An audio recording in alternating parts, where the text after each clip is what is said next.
আগুনে ভস্মীভূত একটি পোলট্রি ফার্ম। ঘটনাটি ঘটেছে কালীগঞ্জ থানার অন্তর্গত বড়কুলবেড়িয়া গ্রামে। আজ বৈকাল 5টা নাগাদ আগুন লাগে বলে জানা যায়।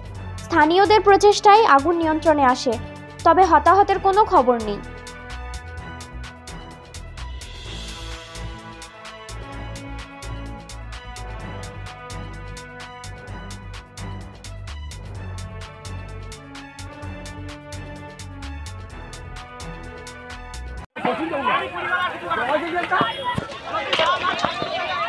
ফার্মগুলো চালে পানি মার, চালে পানি মার এগুলো।